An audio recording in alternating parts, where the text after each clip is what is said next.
Blog Talk Radio. Franchise interviews. From Easton, Pennsylvania to Sydney, Australia, you're listening to Franchise Interviews. Franchise Interviews. Welcome to Franchise Interviews, an up-close, behind-the-scenes look at franchising and entrepreneurship. Listen to interviews with franchisers, franchisees, franchise authors, franchise experts, and attorneys. And now, welcome your host, Marty McDermott, and Franchise Interviews.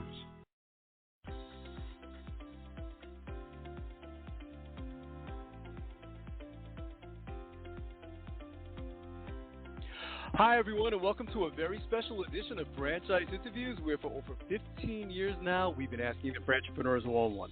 I'm your host, Marty McDermott. I'm the president of Franchise Interviews, and we have a great show today. Well, one popular question we hear is, do I need a business plan if I'm buying a franchise? And the quick answer is yes. Cheree Warrick is an expert when it comes to planning. Cheree is a business plan writer at the Profit Center. So you'll find out everything you need to know about writing a business plan by listening to today's podcast. And that's coming right up on Franchise Interviews. So stick around because we have a great show.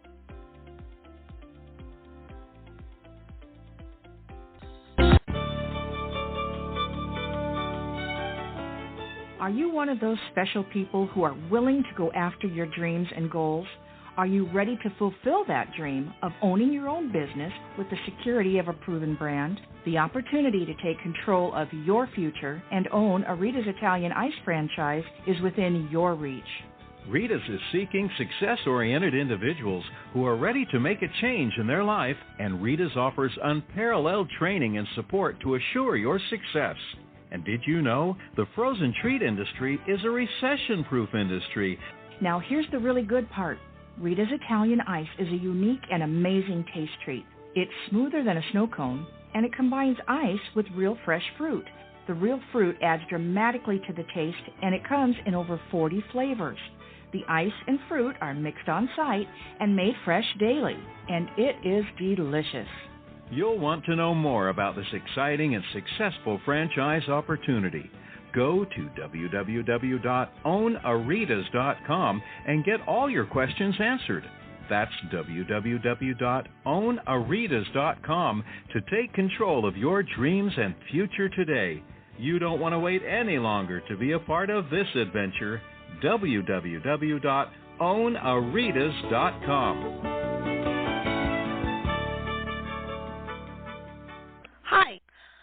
Hi, this is Connie McDermott, Administrative Assistant for Franchise Interviews, LLC, and you're listening to Franchise Interviews.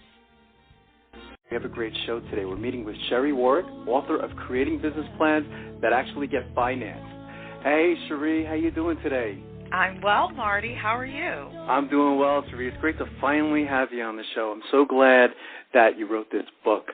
I thought we can dive right into it, Cheree. And, maybe you can tell us how you became an expert in the area of writing business plans to raise capital. Sure. Well, the story is that I joined the family business in about 2007, and we did bookkeeping services, my mother and I, and she decided that she wanted to grow and expand the business, and she thought that she would want to get a business loan.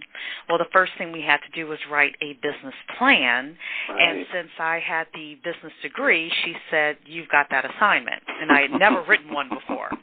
I'd written one, but not really for raising capital. So I started looking around for information in terms of how do you write a business plan that actually receives a yes.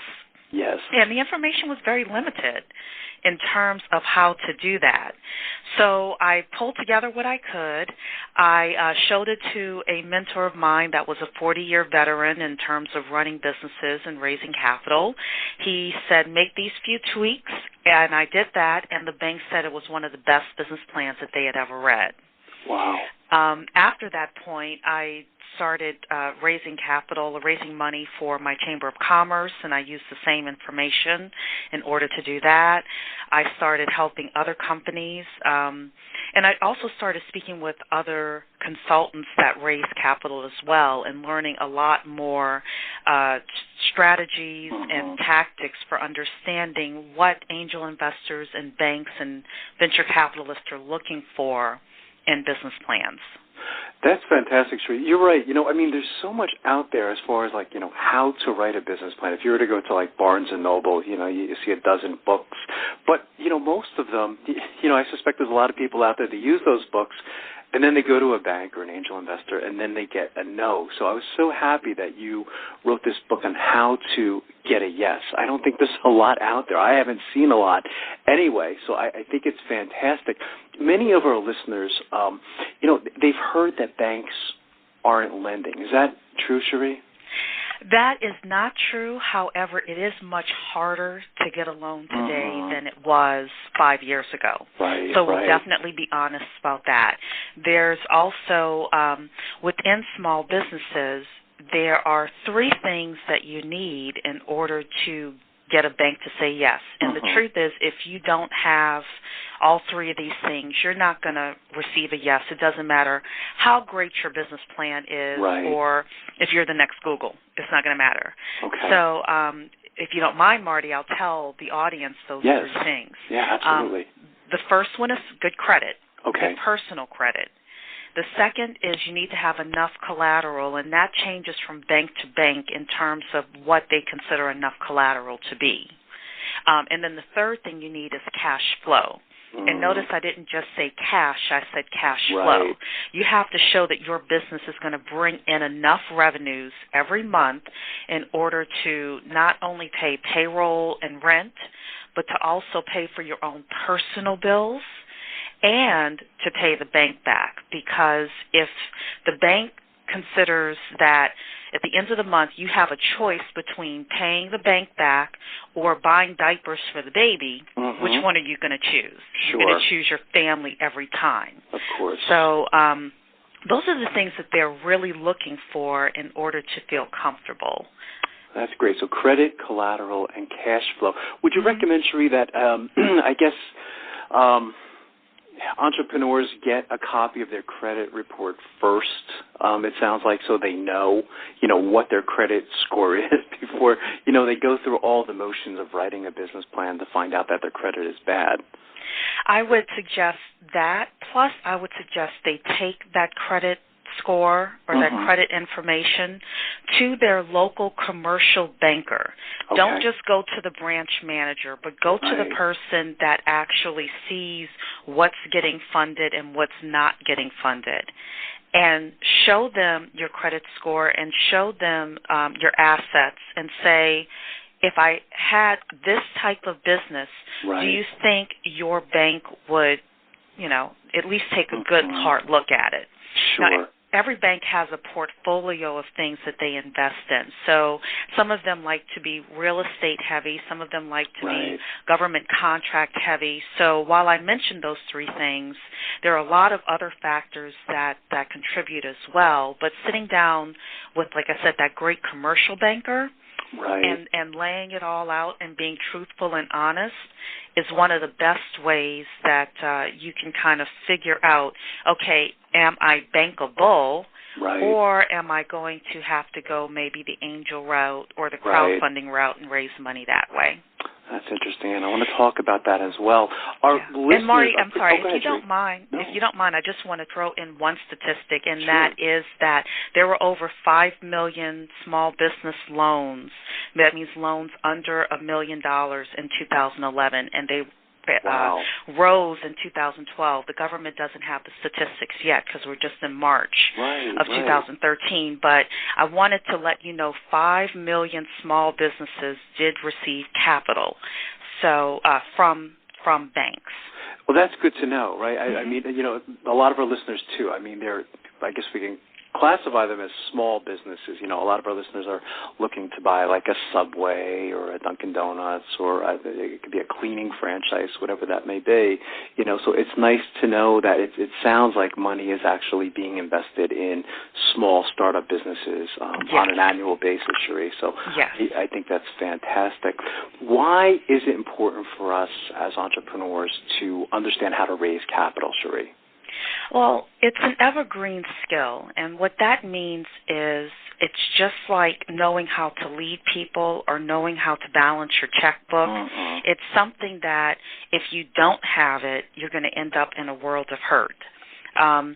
Most businesses fail because of cash flow issues. Right. Even if they have a huge order out in the universe somewhere, they may not get paid fast enough in order to pay their payables.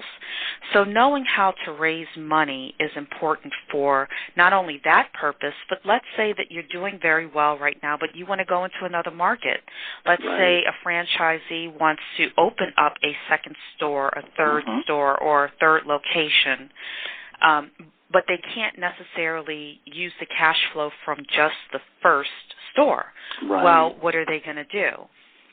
And maybe they used all their personal credit and personal capital in order to get that first store up and running. Well, knowing how to raise money is how we're able to grow exponentially as small business owners. That's fantastic, and it's important because a lot of our listeners, too, Cheree, they do want to expand at some point. Many of them out there, they don't just want to own that one unit, that one Subway, or that one pizza franchise. They do want to grow over time, So I think that's great advice.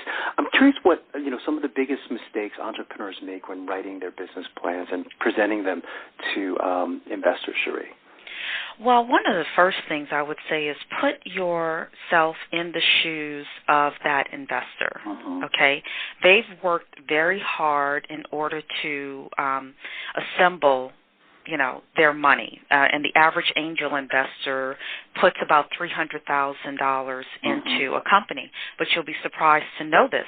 The average angel investor makes $90,000 a year. So if I'm speaking to my next door neighbor or a church friend about investing, $100,000, $200,000, $300,000, they've worked very hard for their money. Sure.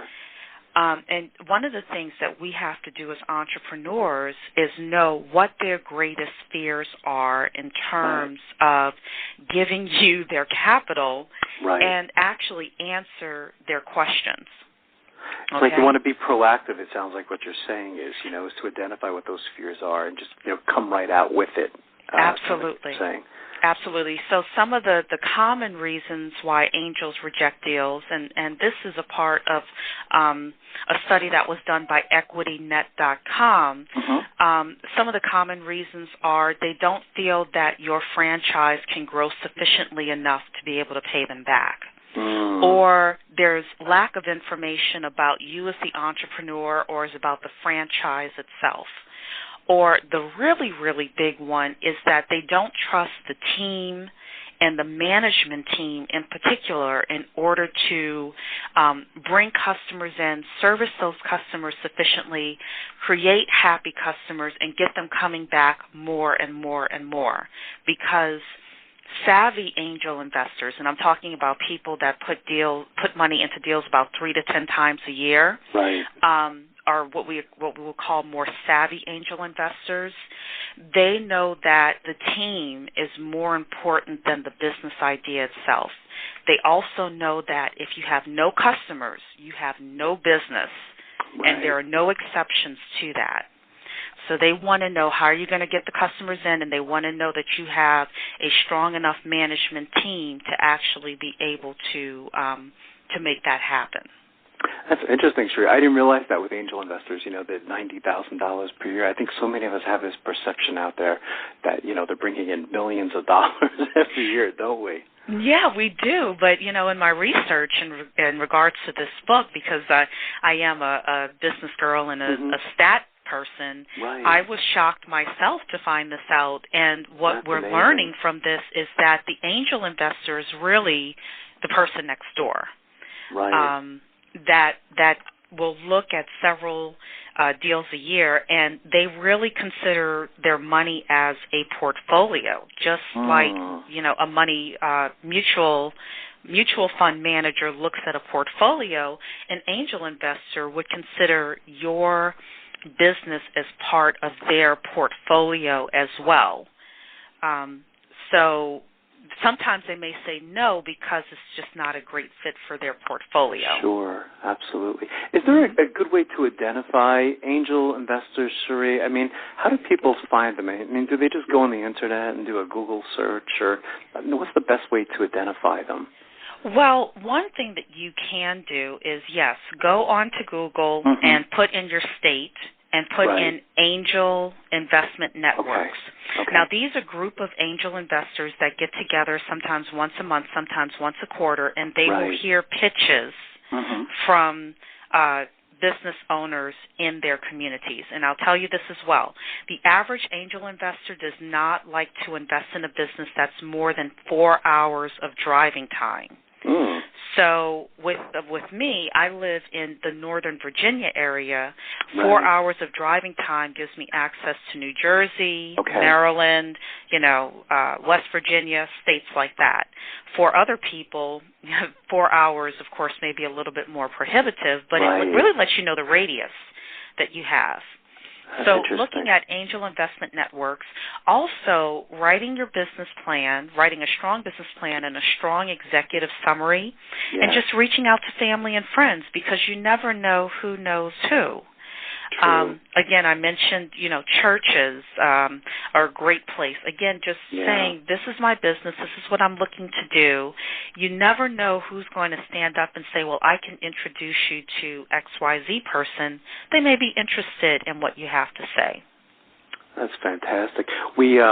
I also work with a group, Cheree, they're called the Collegiate Entrepreneurs, and we're having a elevator pitch contest in September, and do you have any advice, for that particular group as far as like making their elevator pitch? I think they have like 2 minutes to make their pitch, and we kind of use that scenario as, you're in front of a bunch of angel investors and you have like 2 minutes or 60 seconds to make your plea for them to invest in your business.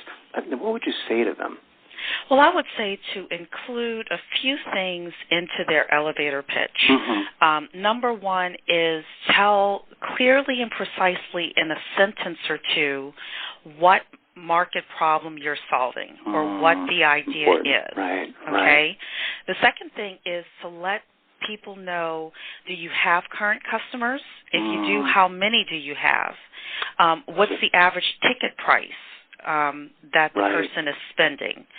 The third thing is, mentioning a little bit about your competitive advantage. The fourth thing is mentioning information about your financials, especially if you currently have a business up and running. Or if you don't have a business up and running, saying what you believe the first year, second year financials would be. And then the last thing that I would suggest is practice, practice, practice. I always say, if you are asking for $2 million, and $2 million is, of course, a rhetorical number, whatever amount you're asking for, why are you winging it? Why don't you really sit down and write exactly what you're going to say and think about it for several days, exactly what you're going to say? Because at the end of the day, angel investors and banks invest in entrepreneurs, and they invest in teams. And they invest in great leadership. And the more that you're able to show them that you're prepared, the better off you are. Wow, I think that's excellent advice. There's 6 parts, according to your book, there's 6 parts to an investable business plan. Maybe we can talk a little bit about that too, Cheree. Sure, absolutely. So part number 1 is you have to tell them the problem you're solving in the marketplace. Important. That includes, what your business idea is, how big the marketplace is. And a great example that I can give you, and this separates an amateur from a real entrepreneur, is let's say that you are selling water. Well, the number one thing that you may think to say is, well, everyone needs to drink water. Sure. But however, a smart angel will know that, number one, not everyone does drink water, which Sure. is why you have Mayor Bloomberg fighting, the whole sugary drinks Right. issue in New York. Right. So you have to discount those people. You have to discount people that like vitamin water because they like flavored water. Right. Okay? Then you're discounting people that only want Fiji water or a specific brand of water. True. So you're really dwindling it down to how many people could we truly say is in our marketplace. And that's what separates you from an amateur to just a really strong entrepreneur. That's important, direct and indirect competitors. And it will show also, you're right, Cheree, that you're knowledgeable of the market. So I think that's great advice. Absolutely. And it just shows that you don't think that everyone is your customer. Is your customer. Exactly. Sure, absolutely. Exactly. That's so important. That's great. Part 2 is you want to show your customer acquisition and retention plan. Okay? You want to show how you're going to attract, how you're going to convert prospects, how you're going to service your customers, because servicing customers is a huge part of marketing. That's how you get your referrals. That's how you get your raving fans, is in the servicing. Then you want to show how you're going to upsell your customers, and you're going to show how you're going to retain customers, because retention and getting them come back again and again and again, whether it's for pizza or Subway, not only coming back to the Subway franchise as a whole, but coming back to your store. Right. What are you going to do in order to make that happen? So that's part 2, is showing a very strong customer acquisition and retention plan. Then part 3 is showing your team. And not only showing senior team management, but a lot of times the receptionist or the person that you encounter at the front counter will turn a customer off more so than, you have a CEO trying to bring people in the door or through the door. If you've ever gone to a restaurant and the hostess just totally turn you off and you just turn around and leave. So it's very important to show how you're going to take care of hiring not only your senior managers, but also the people that are touching your customers and servicing your customers day to day. I think that's great, Cheree. Because we don't do that in business plans that often, do we? I mean, a lot of times it seems like the focus is always on senior management and who owns the company, not getting into the specifics. And, I teach for Kaplan University, and I always say, the receptionist or, the person who's greeting you is really the most important person in the company, So I think that's great advice. I've never heard of that before, but it's great. It is great, and I'll give people a little trick to put in their business plans that I heard from a State Farm agent. She actually goes to restaurants and to the mall and finds the greatest customer service young people that she can find. That's clever. And she brings them into the business that way. That's so clever, isn't it? It is very, very clever. A lot of times, I know young people get a bad rep here. So for all the young people, we love you as older professionals. Absolutely. But a lot of times, you want to, for those entry-level positions, you want to hire for attitude and then train versus saying, I'm looking for someone that already has 3 years of office experience. No, Absolutely. If you have somebody who's a great customer service relational person anyway, you can train them on how to file and how to use, the software within your business and things like that. So great. So that was the team. The fourth thing is you want to really talk about your competitive advantage and acknowledge your competitors. What are they good at? What are you good at? And how you're going to basically target your niche and show your niche that you have the right solution for them. Part 5 is, of course, the financial projections. You want to show them the money because outside of the executive summary, the second thing that most angels and banks look at is actually your projected financials. And then the final thing is specifically if you're getting angel investment capital or venture capital, you want to tell them how you're going to pay them back. Because with most angels, well, let me take a step back here. If you have a business where you're not going to have cash flow to pay a bank back every month, right, you may decide to get angel investment capital. Okay. So what you would do is you would say, by the time we reach, X amount of revenues, then we will start paying you back every month. I see. Or within 3 years, we're going to have what's called a liquidity event in order to pay you back. And you want to show the angel investor that you have a minimum of 3 ways of getting their money back because they're taking a risk on you. You're reducing that fear, as you were talking about earlier, that they may have. How am I going to get my money back? And I think that's great. Absolutely. And you're putting yourself in the position of that angel investor who wants their capital back so that they are able to invest in other businesses. Wow, that's fantastic. So is it true that investors and banks will say no even if they think your product is a great idea, Cheree? And why would they do that? Okay, 1,000%. Mm-hmm. They actually do turn down great ideas. Okay. The number one reason is because of an inadequate team, which is why I work with my clients, and I really talk in the book about you have to make sure that you have a fantastic team in place in order to receive financing. That's interesting. The second reason, and it's right up there but maybe a little bit less, is having a strong customer acquisition plan. Mm-hmm.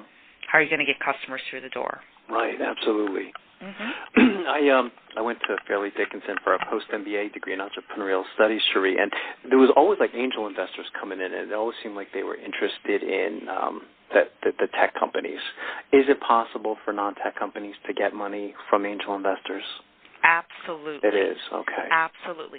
Think about the local bakery that gets a couple of people in the community to invest in actually expansion of that local bakery. There are a lot of first of all, there are a lot of angel investors that do prefer tech companies, but usually they have a tech background. Mm-hmm, however, there are a lot of people that don't know technology, but again, if you're the local pizza franchise or the local Subway or the local cleaning company, they would better understand that business than they would creating the next Pinterest. So this, again, goes back to portfolios that angel investors are looking at. And a lot of times an angel investor wants to be able to not only contribute capital, but to contribute, assistance in terms of getting new contracts, or, maybe they're very strong in finance or other aspects of business where they can help you. That's interesting. So where can business owners find sources of money, Cheree? A couple of great places to go are, like I said, it's the millionaire next door. Mm-hmm. The person that you wouldn't necessarily know is the millionaire is True. The best place to go. There's also the ability, if you have a strong enough social network, to consider crowdfunding. Interesting. Okay, and let's take a step back. What is crowdfunding?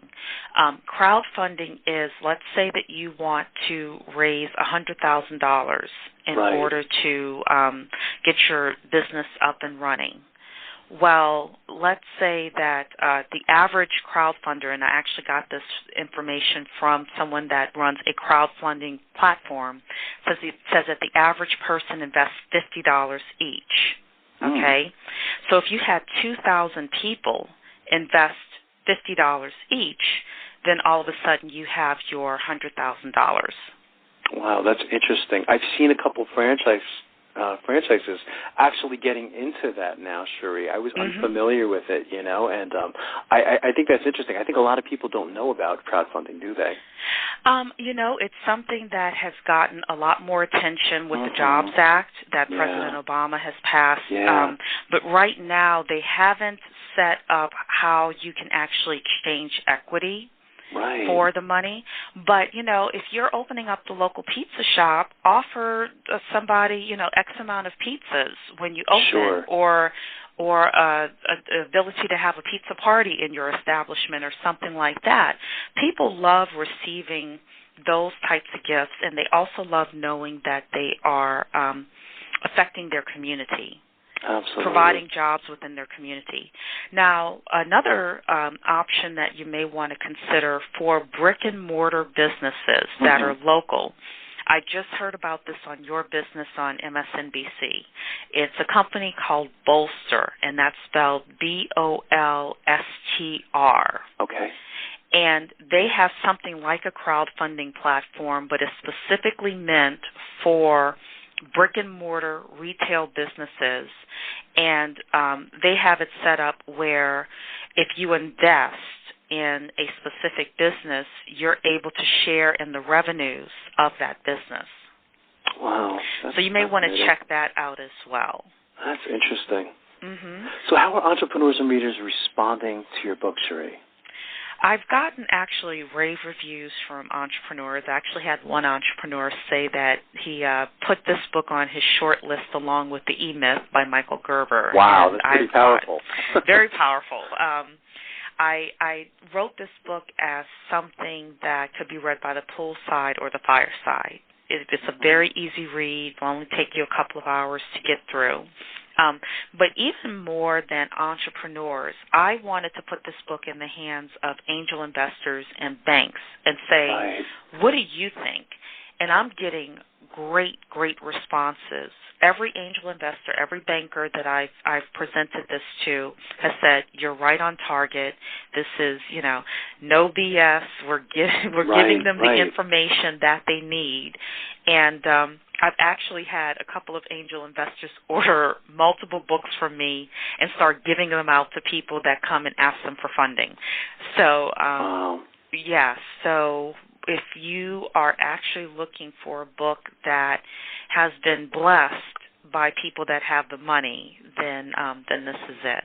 That's fantastic. And we're going to be recommending the book on this show as well. I'm going to be recommending it to all the collegiate entrepreneurs that I work with, and I think it's a very important book. How can we learn more about, how do we get a copy of your book, Cheree? Where do we get it? Okay, well, you come to my website, which is called businessplansthatgetfinanced.com. Okay. That's businessplansthatgetfinanced.com. Or if you want to reach out to me personally, let's say that you just have a couple of quick questions about how this information can impact your business specifically, I'll give you my phone number. It's 703-489-4589. That's fantastic. I want to thank you again, Cheree, for coming on the show. It's nice to finally have you on the show.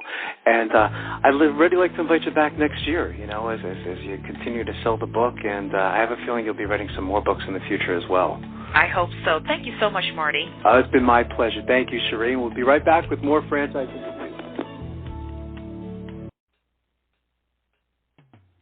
Coming up on segment 2, you're going to hear what every franchipreneur needs to know before buying a franchise. We're going to play a clip from our popular Great Quotes in Franchising podcast right here on Franchise Interviews. Franchisers, are you looking to reach aspiring entrepreneurs looking to buy a franchise? Are you looking to reach a highly educated audience on franchising? Franchise Interviews, an up-close, behind-the-scenes look at franchising and entrepreneurship through our website, franchiseinterviews.com. Or you can hear and read interviews as well as get tips from some of the most successful sources in franchising. Our weekly franchise radio show where each week you get to hear a new interview with franchisers, franchisees, franchise authors, franchise experts and attorneys, and our podcast, Great Quotes in Franchising. For more information, go to franchiseinterviews.com or call us at 610-905-2919. That's 610-905-2919. Today's great quote in franchising is being brought to you by Franchise Teacher. Would you like to know how to franchise your concept or grow your franchise business? Meet the experts at Franchise Teacher. The goal of Franchise Teacher is to teach, coach, consult, and advise. The team of experts at Franchise Teacher will evaluate your business model and present you with a winning business strategy. Franchise Teacher will help you decide whether or not your concept works and if it's franchisable. Franchise Teacher is proud to have over 30 years of experience in franchising as both franchisees and franchisors. Franchise Teacher are developers of over a dozen franchise systems, which include brick and mortar as well as home-based concepts of nearly 3,000 combined franchise locations. Whether you need to add more units or get more customers, Franchise Teacher can help. We will teach. Franchise Teacher will help you learn our proven system. Coach. Franchise Teacher will help you provide a game plan to succeed. Consult. Franchise Teacher will make sure you stay on track. And advise. Franchise Teacher will help you learn from our over 30 years of experience in franchising as both franchisees and franchisors.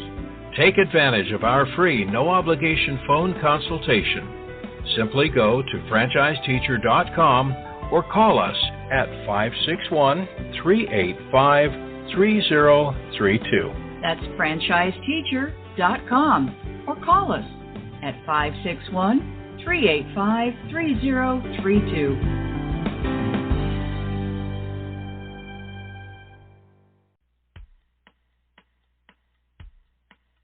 Hi, everyone. This is Marty McDermott, the president of Franchise Interviews, and welcome to another edition of Great Quotes in Franchising, where each podcast you get to hear a great quote in franchising. You know, we've been hosting Franchise Interviews many years now, and during that time, we've had some incredible quotes and lessons on our show. And if you go to our About Us page on franchiseinterviews.com, you'll take notice on why we started the podcast and radio show, Franchise Interviews, and it suggests that every business has a story. And that's really been our experience in doing all of these podcasts and radio shows. Every show we do, you'll notice that every franchisor, every franchisee has an amazing story related to franchising. Today's Great Quote in Franchising podcast comes from Tony Luffy. And Tony Luffy is the Chief Executive Officer of the Marlowe Investment Group. And the Marlowe Investment Group are franchise owners of some very popular franchise systems such as Little Caesars, Sizzler, Jack in the Box, Arby's, Church's Chicken, and most recently Sears Appliance and Hardware stores. And Tony talks about the difference between opportunity and regret. There's another great quote relating to opportunity. And again, we talk a lot about opportunity on our weekly radio show. It's said that luck is when opportunity meets preparation. But let's hear what Tony says about the difference between opportunity and regret. That we've been able to do on a large scale. It's amazing. If you go back to the beginning, Tony, I mean, were your goals, I mean, today, I mean, you're as large as like 200 plus units, but I mean, back then, I mean, when you go back to the beginning, I mean, was that your goal in the beginning, or was this kind of like just like a natural progression over time? It's both. Really, when I, in the early 90s, when I finally became a partner, a 10% partner of a small company, I wanted to get to 50 units before I turned 50. So I don't know if that goal was really feasible in my head, but that was the dream. But the goal, the most important part of it was I wanted to be an entrepreneur, I wanted to be independent, and I wanted to allow my ability to manage people and work with people to develop into something that was bigger. I didn't know the size, nor did I plan for it to be a number of revenue, whether it's 10 million or 5 million, whatever it was. It was really finding a way to make a living and support my family, at the same time satisfying my personal need, which is to be an entrepreneur.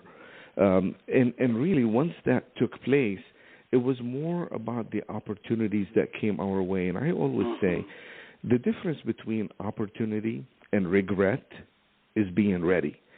So if you're ready, you see the opportunity as an opportunity. Otherwise, you spend a lifetime regretting the fact that you missed the opportunity. So to me, it's about being ready, and I've always worked so hard to make sure that we are ready for whenever that opportunity came our way. That's fantastic. We have this great quotes in franchising podcast. We're gonna put that quote in there, Tony, if you don't mind. I think that's very powerful. Maybe we could talk a little bit about your company. I mean, the Marlowe Investment Group. I mean, if you'd like to hear that whole interview with Tony Luffy, all you have to do is go to franchiseinterviews.com, and you can go to our franchises listed alphabetically page and simply go to the Marlowe Investment Group, and you can hear that whole interview. We have that interview also in our About Us page, and you can go to franchise interviews by category as well and go under the food category, because that's where most of Tony's franchises are located within his portfolio.